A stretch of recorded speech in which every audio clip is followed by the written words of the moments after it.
Welcome to the Afternoon Constitutional. Our theme song, Compensating for Something, brings us in this morning. We're in our auxiliary studio because, well, Lots of things have been added to my plate this morning and over the last 24 hours, so we had lots of meetings today. So spending some time with you is much more enjoyable than any of that. We've got a lot of ground to cover this morning. We're going to get into a very unusual and perhaps telling for those who wonder, because right now you're in a cacophony. You're several hours now removed from Tucker Carlson's exit from Fox News. And we were on the air yesterday, and we shared with you kind of our take as to what was going on. And you were able to kind of look into that and say, okay, I see what you're getting at, Joe. And now we're good. We can see, that this is much more than just a little politics. And there's more to it, because a lot of people said, oh, it's because of Trump, oh, it's because of Dominion, and now you're getting the cacophony of spin. What you have to do is each time you get some of this spin, you have to stop and say, okay, what is the motivation? It's almost like a theater class. What's the motivation of the person who is spinning it? Because oftentimes it is for I don't want to say it's their own financial, because sometimes it isn't. Sometimes it's more abstract than that. It's about popularity and those kind of things. But I thought I'd start out today with a little bit of a primer on journalism. Journalism, and since we are sponsored in part by the Government Accountability and Oversight, LLC, I thought that it would be I thought it would be interesting to look into this and take a look at what journalism is supposed to look like. And I have with me a press release that really only just came out, maybe an hour ago. Perhaps it was just an hour ago. And this press release is from the U.S. Department of Education. Do you have the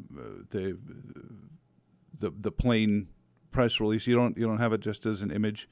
All right. So I thought we did here, and I could have put it up on the screen for you. Can we click it? Just it's easier for them to see it in real time.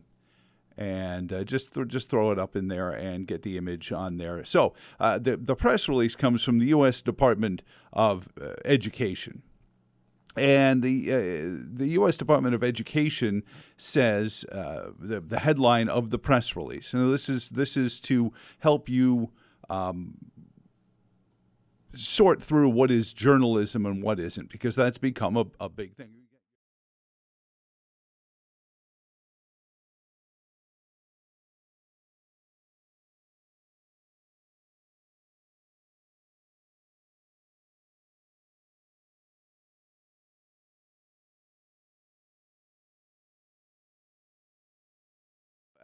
I'll give you the abstract here, 434-964-1075. Also, only one of these web shows that you can actually call in and interact with.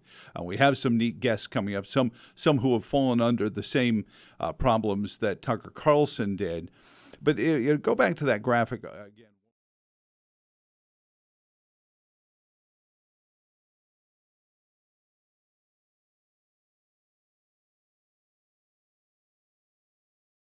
Do you think the reaction would have been if the Trump administration transgender policy or something like that? Do you think people would be screaming about misuse of government? So this is a campaign speech. This is an anti-Republican press release. This should be handled through the franking rules of the U.S. House of Representatives or the presidency as a campaign flyer. This is a campaign flyer for people's reelection against Republicans that have a budget plan. Now here, how is this about journalism, Joe? All right, so the fact sheet, as it's called, on this press release goes on to say, congressional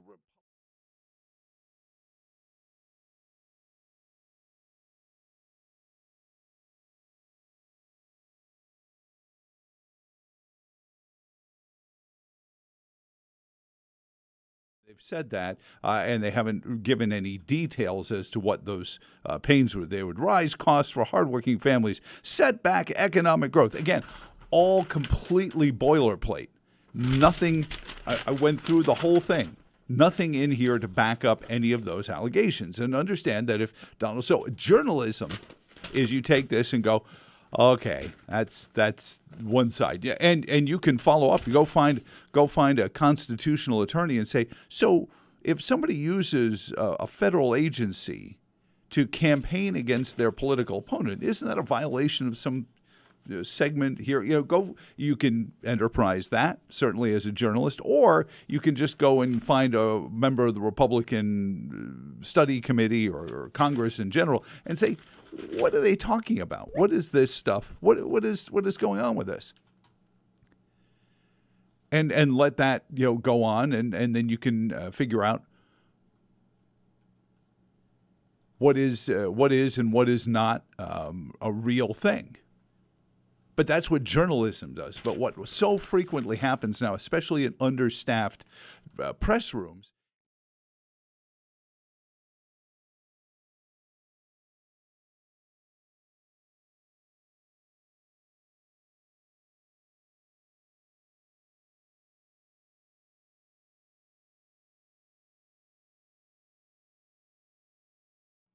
without even attributing it to the U.S. Department of Education. A release from the U.S. Department of Education says that. Even that's inching towards some integral place of honesty.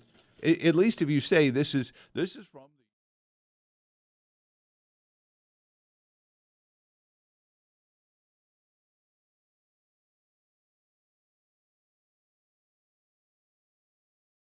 who's this of the 7th district of whatever, and they say this is all hooey because, and then that starts to become more journalistic. Because what's going on right now is there's a lot of people who are connecting the Tucker Carlson story to the lawsuit, the Dominion lawsuit that was just settled out of court with Fox News and does, to a degree, involve Tucker Carlson. And that's a shame because it does and it doesn't involve Tucker Carlson in so as much as that he was one of the Fox News hosts, but it was about Lou Dobbs and Jeannie Pirro mainly, and some interviews that they had done with hosts. But the inference in this particular portion of the coverage of Tucker Carlson's ouster from Fox, departure from Fox, because I am one of the lone voices that actually doesn't believe he was fired. I'm of the belief that he left of his own volition.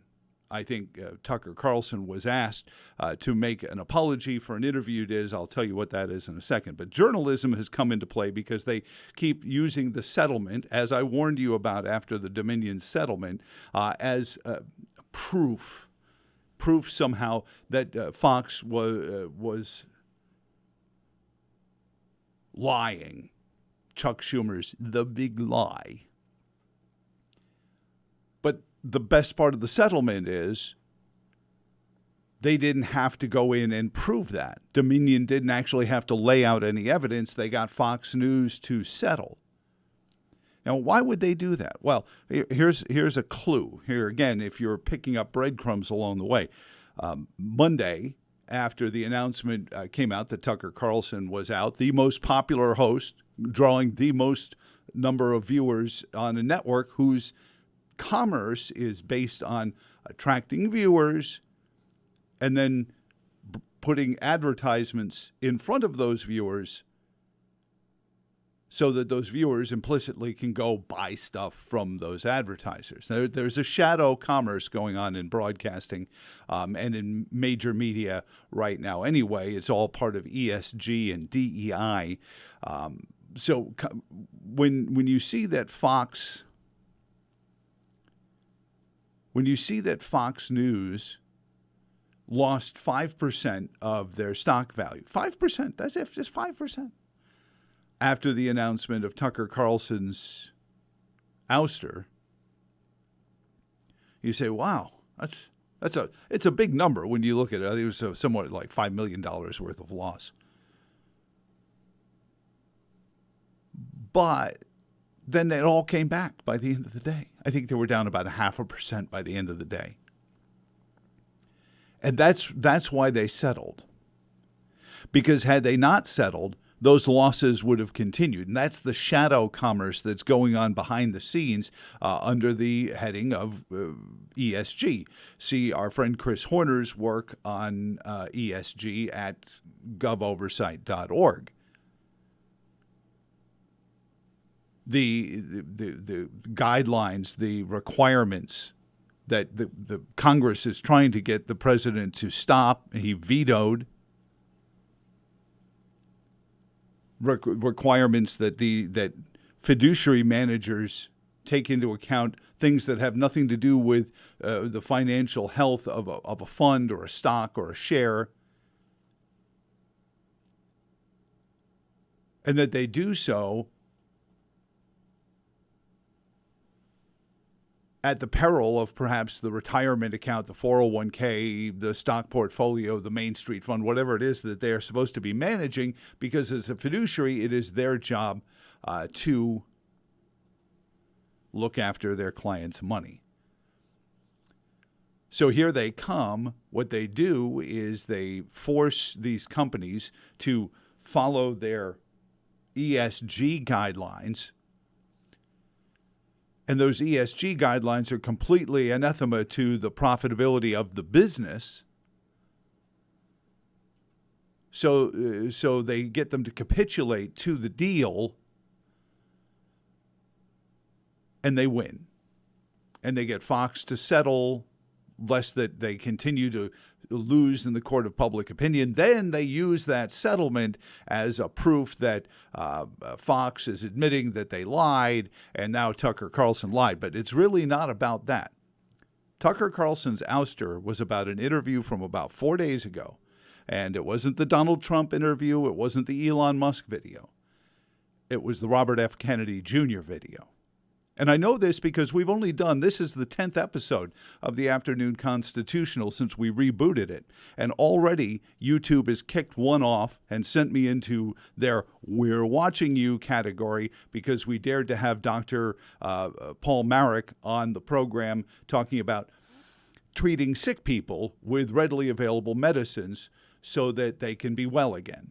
It's more of the COVID fascism. And it's with that we welcome our next guest. He is a candidate for the Virginia Senate. He is also the owner of a terrific restaurant called Gourmeltz. And he has been the target of this exact kind of COVID fascism. He is Matt Strickland. Matt, thank you for joining us this afternoon. How are you doing, sir? I'm doing great. I really appreciate you having me on, brother. It's always good to either speak with you in person or over the old internet. Well, and we appreciate what you've had to deal with the COVID fascism that has befallen you. For those who don't know the story, I'll paraphrase it, but fill in the gaps. You wouldn't comply with Governor Northam's lockdown orders at your restaurant. You said we can keep the restaurant open. Our kids can keep working. You have a lot of young people, a lot of chefs, professionals who are trying to pay their bills. So you kept your business open. Governor Northam kept coming after you. Finally, the ABC police and those who heard my radio show when Governor Northam took his COVID orders out from underneath his white sheet heard me say the tell was that Governor Northam didn't say, I've got these orders and I'm going to send the state police after you if you don't comply with them. He said, I'm going to send the ABC police and the Department of Health police, which proved he had no constitutional authority to do it. He was going to use the regulatory capture of Virginia. So, Matt, they went after your ABC license at Gourmeltz, right? They sure did, yeah. Yeah, you hit the nail on the head. So what happened is I fought back against those COVID mandates. And the reason why I fought back so adamantly and so hard is because I spent a lot of my adult life fighting for this country in Iraq and Afghanistan. And I had a lot of brothers that deployed with me, Joe, and not all of them made it back. And they have there's kids growing up in this country right now without a father because they felt that this country was more important than their life. They were willing to give up their life for this country. And so my mindset was, if they were willing to do that, I better be willing to give up my business for this country. And so that's why I fought so hard. And First up was the health department. So in the state of Virginia, when you lose your health department license, you automatically lose your ABC license. So that's why I lost my ABC license. So I went to court with the health department and I beat them. I was able to prove in court that those mandates were in fact unconstitutional. And then we went before the ABC board and we thought it'd be pretty cut and dry. We said, hey, ABC, you only took my ABC license because the health department had taken that license. Well, we beat them in court and proved it was unconstitutional.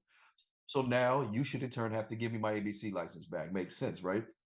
Well, the ABC board is a very liberal ABC board. And they wanted their pound of flesh. So they said, Matt, we don't care if you proved it was unconstitutional or not. All that matters is we took your license away from you and you didn't comply. And I said, no, I didn't comply because you unconstitutionally took it from me. And they said, well, for that reason, we're not giving it back to you. And I said, well, Roger that. I guess I don't need one then. I'm going to continue to operate without it. And so I did. And I'm going to tell you what's very disappointing to me. And I'm going to be brutally honest with you. Some of the listeners may not like to hear this, but I am not here to please anybody. I'm here to bring you the truth. And the truth is that when I started running for state Senate, I started being very vocal about not only Democrats are running this country into the ground. We have a lot of Republicans that are doing the same thing by not being willing to step up and fight for you and me when we need them to. And so when you're vocal about your own party as a Republican candidate, Republican leadership, the establishment, they don't like that. And so when Glenn Youngkin and Jason Miyares took office, I started reaching out to both of them because they both came to my restaurant and they both expressed their support of me fighting the COVID mandates when they were on the campaign trail. But now, since I was speaking out about how Republicans are not doing their job, when I reached out to the governor and the attorney general and said, hey guys, remember what you told me on the campaign trail? Remember you said, if you took over, not only will COVID mandates go away, but no business will continue to be prosecuted for COVID mandates.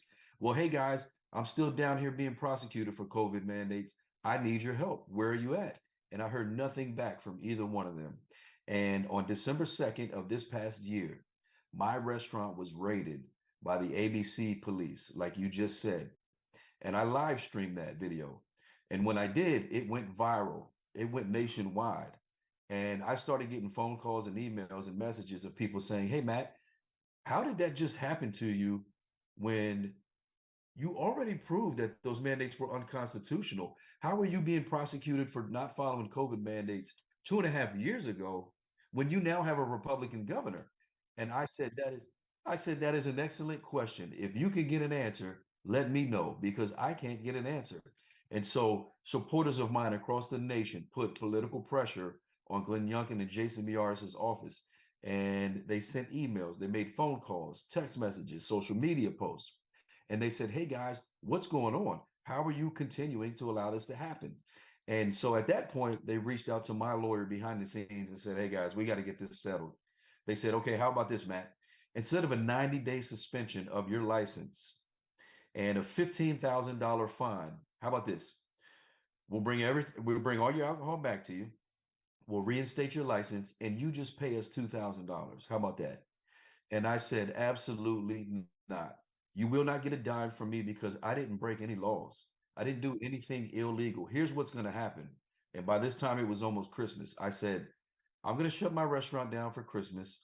The next day, when I open it back up, I will be selling alcohol. My bar will be open.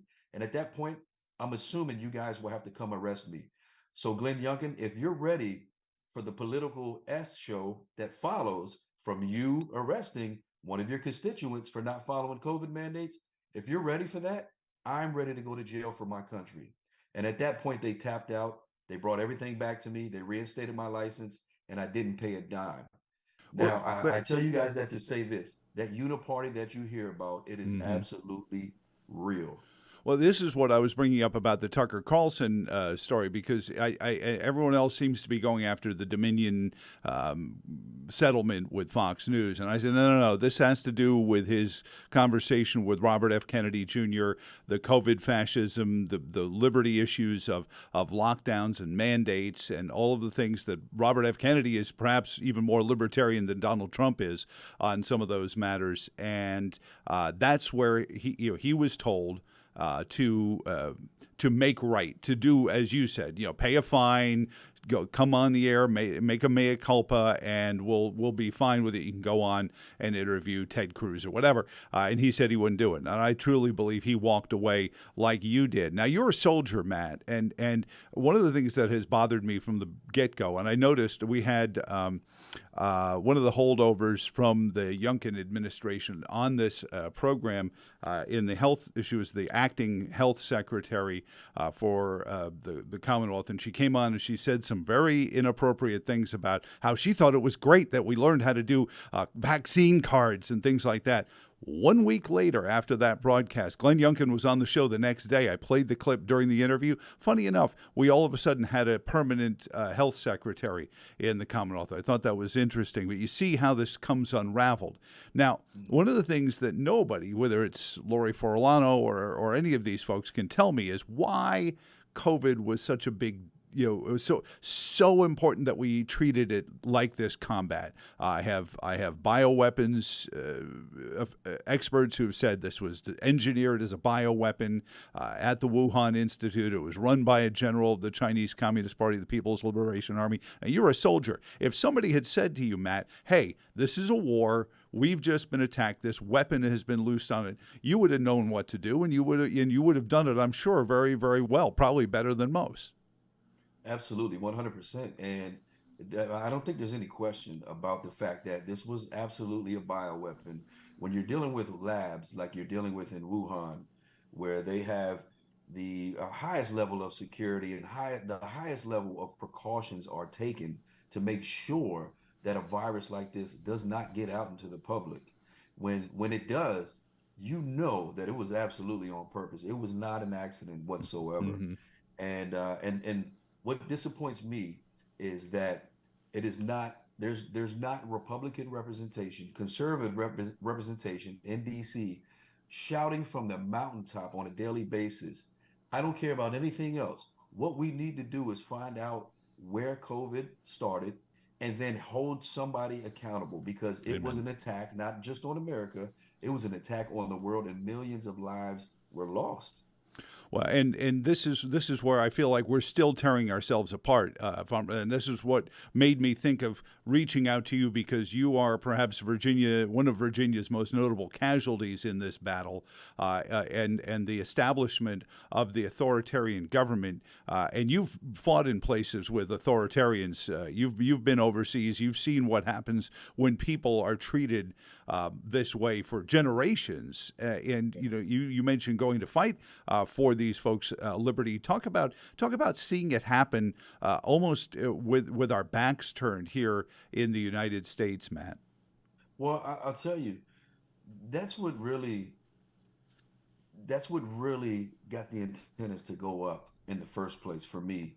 Is I've seen what a two-party system does to a country firsthand, how thousands of years of it destroys a country, and I've seen how dictatorships absolutely demolish a country in no time flat. And so when I started fighting against COVID, it was because I realized that these mandates made absolutely no sense. And this was all just to see how much we would allow the government to control us. And I saw a dictatorship forming right before our eyes. And I knew that if we didn't start fighting back right away, that it would be too far down the road, and we'd get to a point that it's too late to fight back. They're already entrenched, and I didn't want to get to that point, so I started fighting right away. And fortunately, the community, not just my community, not just the state of Virginia, but nationwide, supporters came out in droves to support me and fight. Is it an important also lesson from your story to say pushback? Because the Constitution and the Bill of Rights are on our side, and they don't have the authority to do it, even if they imply that they do from their permit culture, Matt. Is that an important lesson for everybody who may face themselves at the other end of some of this stuff?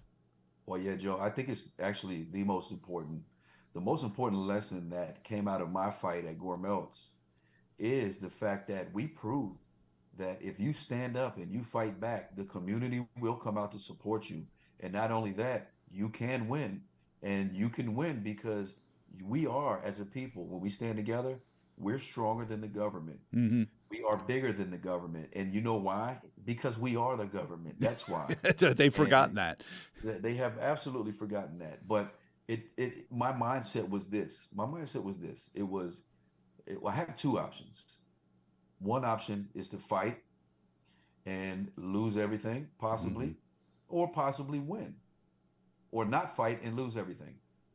Yeah. So Yeah. I'm taking option A every day of the week. You know, And you're guaranteed to lose everything the other way, Matt. Now you're up in Gourmeltz is in the Fredericksburg area, not far from where George Washington grew up, and he warned us so eloquently after only the country had only really existed under the Constitution for 8 years, and he was already warning us about partisanship and factions that could tear us apart.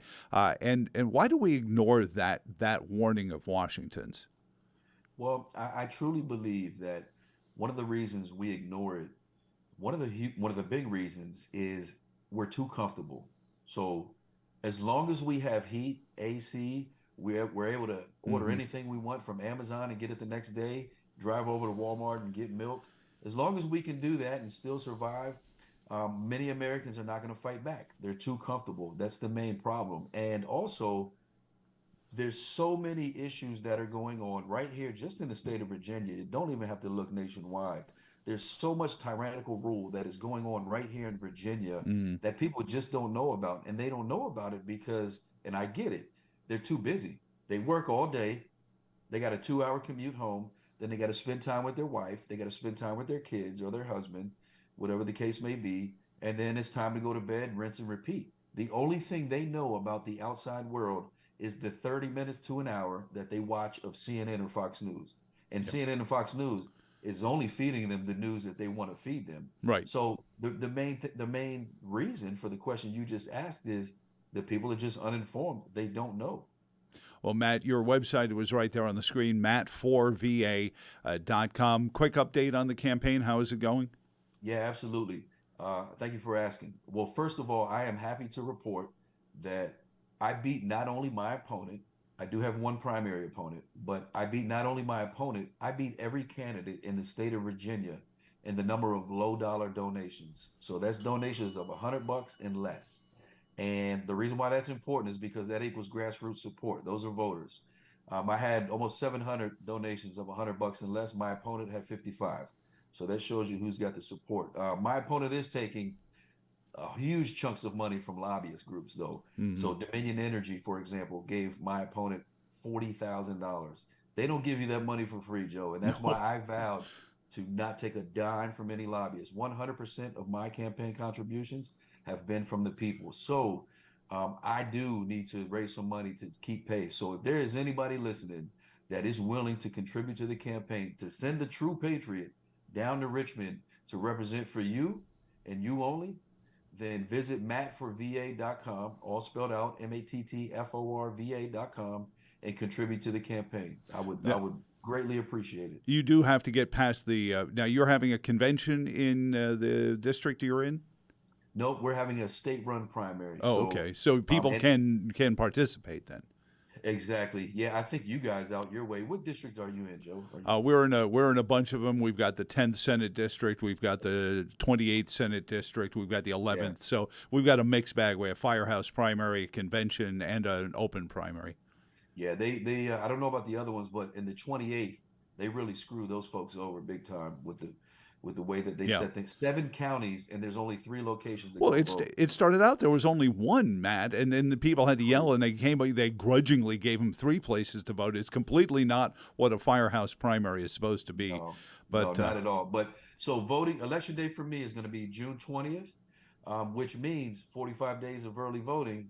Early voting starts May 5th. So that's next Friday. yeah, So anybody that is available to come out and help me door knock, you can go to mattforva.com, sign up to do that, make phone calls for me. And like I said, if you can contribute to the campaign, please do so because we not only need to make sure these Democrats don't win these seats, we need to make sure that the wrong Republicans don't win these seats either. We yeah. need people who are actually going to go fight for the people of Virginia. Well, Matt, we appreciate it. You have a great afternoon, and thanks for taking some time out and letting the viewers of our news show hear your story and catching people up on it before. Absolutely. Thank you, brother. I really appreciate you. And thank you for all that you do, getting true, unbiased information out there. Well, it's it's what got Tucker Carlson in trouble. So hopefully we'll still be here tomorrow. You be good, my friend. All right, you as well, brother. Speaking of, I want to go to a video clip. We've got our Transparency Tuesday coming up in a little bit here with Seton Motley. But what I want to do is I want to show you a speech that was, strangely enough, given less than an hour after Tucker Carlson found out he was out at Fox News, or, as I believe, told Fox News he was out. Do we have the town hall video?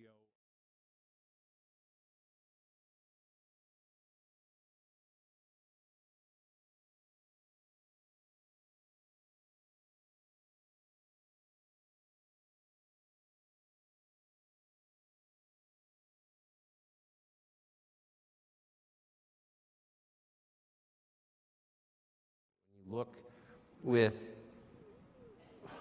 disdain and sadness as you see people you know become quislings, you see them revealed as cowards, you see them going along with a new thing, which is clearly a poisonous thing, a silly thing, saying things they don't believe because they want to keep their jobs. If there's a single person in this room who hasn't seen that through George Floyd and COVID and the Ukraine war, raise your hand. Oh, nobody? Right. You all know what I'm talking about. And you're so disappointed in people. You are, and you realize that the herd instinct is maybe the strongest instinct. I mean, it may be stronger than the hunger and sex instincts, actually. The instinct, which again is inherent to be like everybody else and not to be cast out of the group, not to be shunned, that's a very strong impulse in all of us from birth. And it takes over, unfortunately, in moments like this, and it's harnessed, in fact, by bad people in moments like this to produce uniformity. And you see people going along with this, and you lose respect for them. And that's certainly happened to me at scale over the past 3 years. I'm not mad at people, I'm just sad, I'm disappointed. How could you go along with this? You know it's not true, but you're saying it anyway? Really, you're putting your pronouns in your email? You're ridiculous. I realized that I was so upset by the behavior of some people I love, frankly, in a country I revere and always have, that I wasn't praying for the country. That's on me, and we all should be. But back to my point. So you see the sadness happening. But there is, as there always is, this is a fact of nature and theology and of observable reality, there is a countervailing force at work always. There's a counterbalance to the badness. It's called goodness. And you see it in people. So for every 10 people who are putting he and him in their electronic JP Morgan email signatures, there's one person who's like, no, I'm not doing that. Sorry, I don't want to fight, but I'm not doing that. It's a betrayal of what I think is true. It's a betrayal of my conscience, of my faith, of my sense of myself, of my dignity as a human being, of my autonomy. I am not a slave. I am a free citizen, and I'm not doing that. And that was and there's nothing you can do to me to make me do from. And I hope it won't come to that. Tucker Carlson's speech just hours after he, as I believe happened, he told Fox News that he was not going to go on and make some sort of mea culpa regarding whether or not he should or shouldn't have interviewed Bobby Kennedy regarding COVID and the mandates and the lockdowns. And I promised you Transparency Tuesday on the afternoon constitutional with the great Seton Motley of lessgovernment.org, and he has a terrific piece that he's just published on his Substack channel as well regarding a wonderful way that the government avoids transparency, which is with these dog and pony shows of public comment sessions. Seton, it's great to see you again, sir. How are you doing, sir? Oh, you can't hear me. You know what? That little unmute button that catches me up. That catches me with Zoom so many times. Seton. Well, I appreciate it. Oh, he has a friend with him as well. Is that your wonder dog? That's Rufus.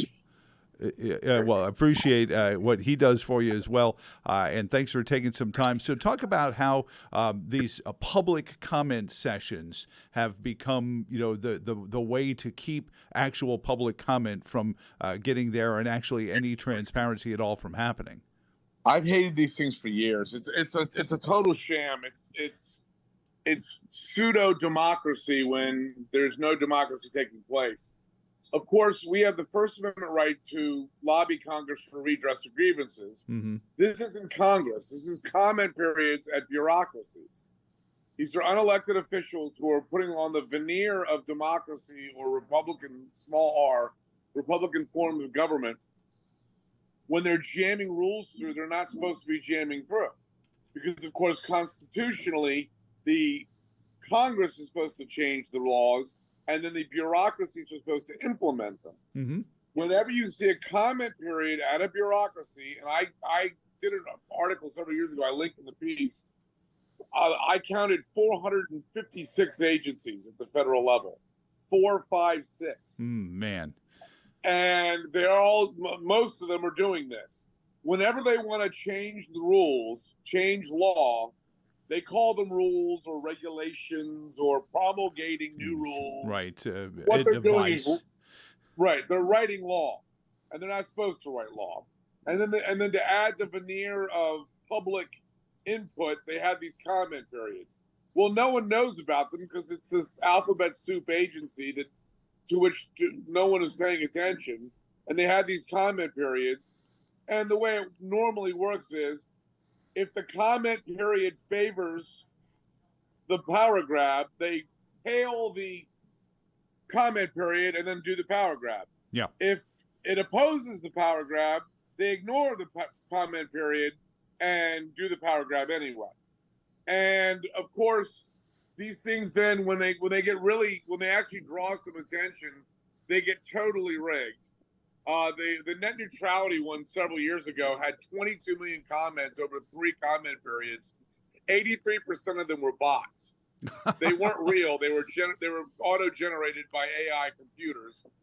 And then, of course, I linked to an article where Lisa Jackson was using a fake name under her email. She was the EPA director under Obama, and she was using Roger Windsor as a fake bureaucrat and working together with the outside left-wing groups to generate comments in a totally false and fraudulent way. They were colluding to make it look like there was much greater support for the power grab than there actually was. So the whole thing's a total scam.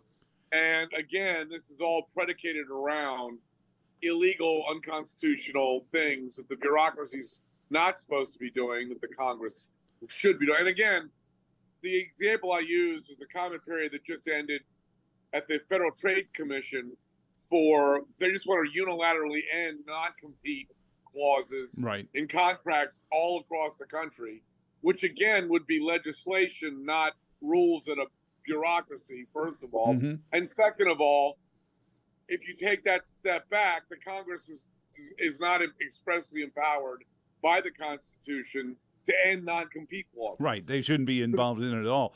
Congress shouldn't be involved in it, and the bureaucracy shouldn't be unilaterally doing it themselves. And this, of course, keeps Congress people from having to vote on something that would then maybe blow back on them later on. And certainly the idea of non-competes, we can debate that, but that's for us to do, and that's for our decisions to have with our employers individually, whether we want to sign one or not, and that kind of thing. Is this utilization of comment periods? I've also seen it worked against conservative principles and constitutional government, where something was going to go on that flew in the face of the authoritarians, and so they kept coming up with new on page number 748 of the Virginia Code, it says that you didn't advertise your public hearing correctly, so we need to have another 3-month period, and they run out the clock. It's basically the old four corners defense, and they run out the clock. They also use them for that, don't they, Seton?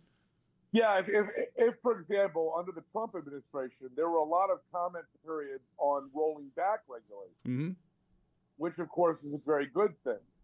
and it was happening in agencies all over the place. And like you said, if it gets towards the end of a presidency, they start gumming up the works on you violated the rulemaking process, and therefore we have to extend the comment period or restart the comment period because you didn't cross this T or dot this I.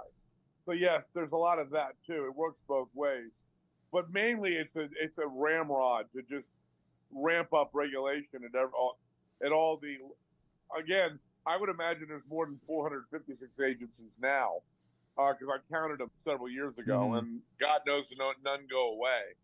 So I mean, they're just doing this all the time, all over the place, and then you wonder why we have 10,000 pages of regulations at the FTC and 15,000 pages of regulations at the FCC, and on it goes. Well, and I think a lot of folks would be rightfully sitting there saying, well, hold it, Joe, Seton, wasn't there just a Supreme Court ruling Virginia was in? Oh, it was West Virginia, or as some of my friends call it, Best Virginia, but that's, a fungible asset. I'm from Virginia. We call it Less Virginia.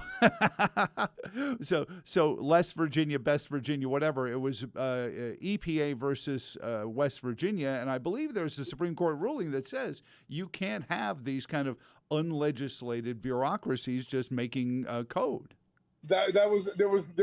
There were two rulings, that one and the abortion one, that the majority intentionally broadened beyond just the specifics of that particular case. And you're right, the West Virginia EPA ruling was very broad in saying you can't unilaterally do this at the agencies. What they're trying to undo is a ruling from 25 years ago, the Chevron ruling. This is one of the things the late Justice Scalia got very, very wrong, and what it created what they call Chevron deference. What the majority said in that case was, well, these are the expert agencies, and they know best how to handle their powers and their authorities. Oh, great! And I've written about it once where I called, the headline was, Supreme Court says bureaucracies set their own limits, none find any. Film at 11. Yeah, because they, if you're going to defer to an unelected bureaucrat who's took the job because they wanted the power, and then you say, you set the limits on your power, there aren't going to be any limits. Yeah, it's like telling your 16-year-old to look after everything while you go to Europe for 2 weeks. It's the old PJ O'Rourke line. Giving government money and power is like giving alcohol and the car keys to 16-year-old boys. Yeah, and very much so, and to our own peril in the same way. So how do we, if this is a Supreme Court ruling, why are they still doing it this way? Seton, is it just the pure because inertia? it never goes backwards. The ratchet only goes one way, up. They're still relying on the Chevron deference, even though we now have multiple rulings against, if not reversing the Chevron deference, certainly greatly diminishing it. My goodness. These people don't care. They just don't care. The point is, look, government is just another organism. Their first priority is self-preservation. Yeah. The second is expansion. And these people, it never gets smaller. It never gets less than. It always grows. It always gets more than. So then what is the fix to it? Because what you wind up with is what we've always had, which is a congressman stands up behind a podium and pounds his fist and says, I want whatever it is they want. I want to protect this, or I want to clean up that. And I'm giving $10 billion to Agency X, the Joe Thomas Community Action Fund, for doing just this. And when it fails, as it will, he'll blame the other party and then ask for more money for it. I guess maybe that's why it doesn't go away, because it seems and that's why you see people screaming bloody murder when McConnell ramps up the budget for the Justice Department, when the Justice Department is clearly engaging in injustices. Right. We're having this debate now about the debt ceiling and the power of the purse. Well, the Constitution gave Congress one way to deal with this, and that's to cut off the funding. whether it's the entirety of the budget, which is when we're 31 trillion in debt. We're going to use the power of the purse to shut down the government if we have to slow down spending and try to reverse this. And when it comes to individual agencies acting well beyond their authority, you cut off their funding. You say, we're not going to fund the FTC until you guys stop doing this. I think you can even impeach some of these, bureaucrats. There's 5 Senate-approved commissioners at the FTC.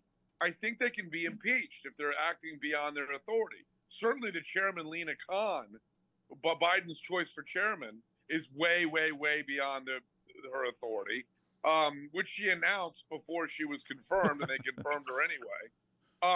But yeah, that's the one thing Congress has that they can do. And that's what the founding fathers were relying on, was they wanted them to each branch to jealously defend their turf. Right. The Congress has done the opposite for decades. Like you hinted at, they've ceded authority to these unelected bureaucrats, and then when things go sideways, they can run for office and go, it wasn't us. It was the bureaucracy. It was the bureaucracy. It wasn't us. Right. And when some farmer loses his farm in their district, he can say, oh, my gosh, it's the EPA. On the screen, you'll see a web address, conventionofstates.com. Seton, you don't know this, but I'm an ardent supporter of the Article 5 convention movement. Virginia teetered on it. It was through the Senate, through the House. It failed in the Senate. All the Democrats voted against it, even though all the Democrats voted for it when they knew Ralph Northam was going to veto it. It is what George Mason said, hey, when this happens, here's your toolkit to get it back. Do you think that has any float? Well, can I step aside from the whether or not it can happen and look at its merits? Mm-hmm. Whenever a conservative says, I want to win back the country, my first question is, why? The federal government is $31 trillion in debt. It faces more than $200 trillion in unfunded liabilities. It's got a $5 trillion a year bureaucracy that's out of control in a trillion different directions. Why do we want that back? Well, I don't say we want that back. That's what the Convention of States would deliver is, hey, we get that back. Well, it also gives us a toolkit. Yeah. Well, so let's talk about what Marjorie Taylor Greene brought up. Your former home state of Texas, I just heard earlier, is in committee discussing minting its own currency. Virginia flirted with that, and everyone rode Delegate Bob Marshall out of town on a rail for being nutty. But now Texas is about to mint its own currency. And remember, Texas is the only state in the union that still has secession in its constitution. Well, it's the sovereign state of Texas. It's a state by treaty, if I'm not mistaken.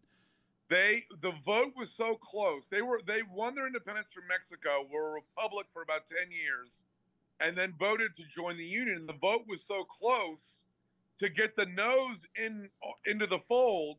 They kept secession in the constitution of the state. So if they're going to mint a currency, that could really have some weight and some sway if they then secede from the union and get out from under the emperor's new dollar. Yeah, the digital one that can be turned on and off at a whim. Seton, and the old dollar that is worth as much as my dog Rufus's extrusions. So what is the fix? Do we ride the plane right to the crash site? I mean, do we go find the place? That's the old Ron White joke. Right. Yeah. He was on a plane where one of the engines went out, and he goes, the guy next to him says, how far can the other engine get us? And he goes, all the way to the scene of the crash. Yeah. I wrote a paper in 7th grade where I said Abe Lincoln was a war criminal. The southern states have every right under the First Amendment. It's a voluntary association.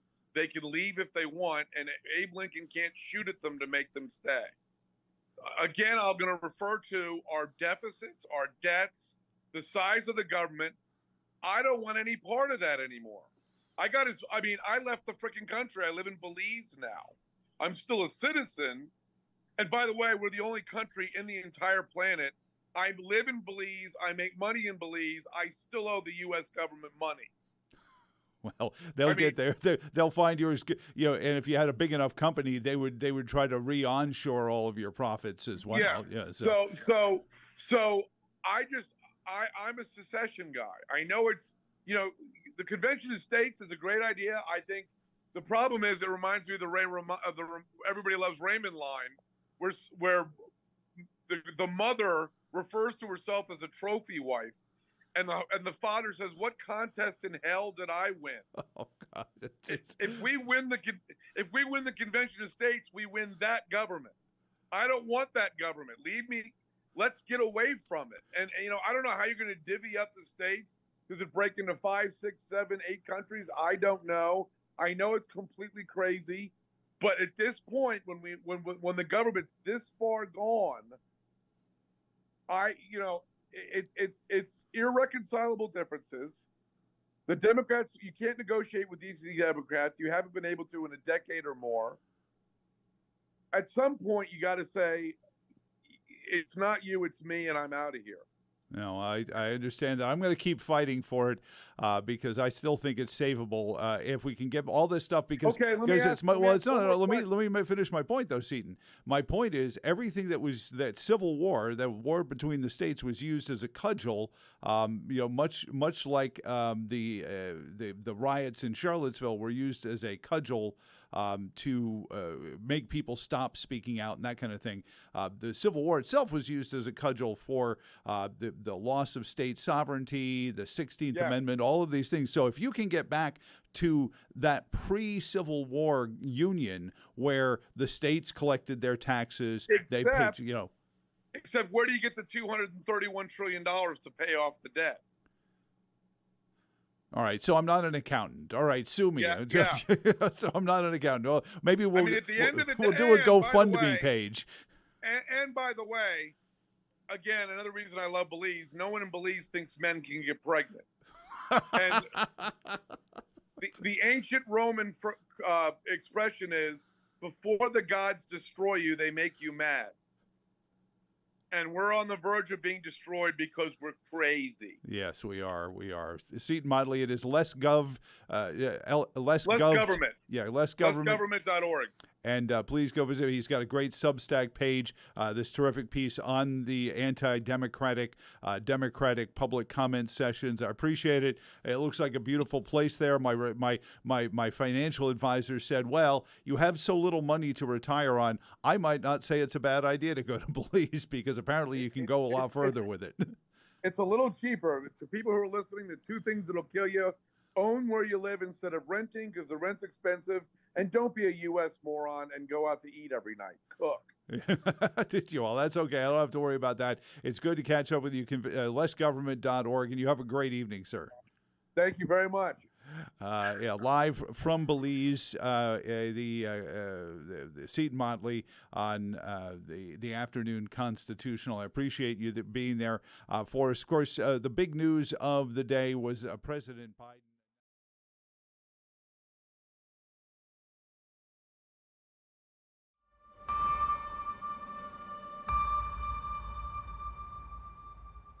Freedom. Personal freedom is fundamental to who we are as Americans. There's nothing more important, nothing more sacred. That's been the work of my first term, to fight for our democracy.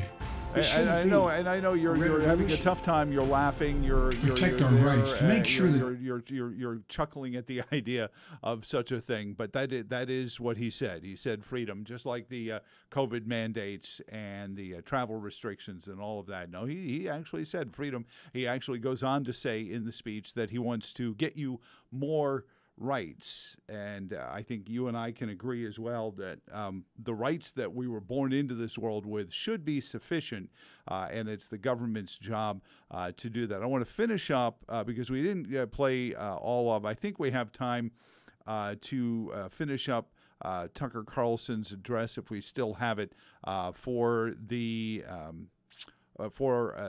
Heritage Foundation, given just hours after he was asked to either capitulate with an agreed settlement with Fox News, or go on the air and say, hey, I'm sorry, I was wrong. The sun was in my eyes. I had too much to drink, whatever it may be. But was telling a few things that seemed to take you behind the curtain of what had gone on just hours. But if it does come to that, here I am. Here I am. It's Paul on trial. Here I am. There is no thread that I can find that connects all of the people who've popped up in my life to be that lone brave person in the crowd who says, no, thank you. You could not have known who these people are. They don't fit a common profile. Some are people like me. Some of them don't look like me at all. Some of them are people I despised on political grounds just a few years ago. I could name their names, but you may not even know about their transformations, and I don't want to wreck your dinner by telling you who they are. But there's in one case someone who I made fun of on television, and certainly in my private life in vulgar ways, who was really the embodiment of everything I found repulsive, who in the middle of COVID decided, no, I'm not going along with this, and once you say one true thing and stick with it, all kinds of other true things occur to you. The truth is contagious. Lying is, but the truth is as well. And the second you decide to tell the truth about something, you are filled with this, I don't want to get supernatural on you, but you are filled with this power from somewhere else. Try it. Tell the truth about something. You feel it every day. The more you tell the truth, the stronger you become. That's completely real. It's measurable in the way that you feel. And of course, the opposite is also true. The more you lie, the weaker and more terrified you become. We all know that feeling. You lie about something, and all of a sudden you're a prisoner of that lie. You are diminished by it. You are weak and afraid. Drug and alcohol use is the same way. It makes you weak and afraid. But you look around and you see these people, and some of them really have paid a heavy price for telling the truth. And they are cast out of their groups, whatever those groups are, but they do it anyway. And I look on at those people with the deepest possible admiration. What you're watching is not a political movement, it's evil. So if you want to assess, and I'll put it in I'll stop with this. I'll put it in non-political, or non-specific theological terms, and just say, if you want to know what's evil and what's good, what are the characteristics of those? And by the way, I think the Athenians would have agreed with this. This is not necessarily just a Christian notion. This is kind of I would say, widely agreed upon understanding of good and evil. What are its products? What do these two conditions produce? Well, as proud supporters of our nation's veterans, your Dignity Memorial professionals believe that every What tastes better than Zaxby's hand-breaded fingers dipped in legendary Zax sauce? Free Zaxby's hand-breaded fingers dipped in legendary Zax sauce. Get a big Zax. The end of good his is speech. characterized by order, calmness, tranquility, peace, whatever you want to call it, lack of conflict, cleanliness. Cleanliness is next to godliness. It's true. It is. And evil is characterized by their opposites. Violence, hate, disorder, division, disorganization, and filth. So if you are all in on the things that produce the latter basket of outcomes, what you're really advocating for is evil. That's just true. At townhall.com, they have proud that supporters of video our up there. nation's veterans, you can watch your the full Dignity unedited Memorial speech, professionals on believe YouTube that as every well. Hopefully veteran this show deserves all stays the on there. I may benefits get they are another love entitled letter to, from YouTube including a funeral shortly or saying, cremation service. remember that warning we sent you last week about content? I'm really hoping I help somebody in the pool as to how long this show lasts. We are working on a Rumble channel for you, but we appreciate you and your attention. And until tomorrow afternoon or tomorrow morning inside my radio show at CBill 107.5, download the free smartphone app. If you don't have it yet, you can listen anywhere in the world. It's at the Google Play or iTunes. So long, and thanks for all the fish.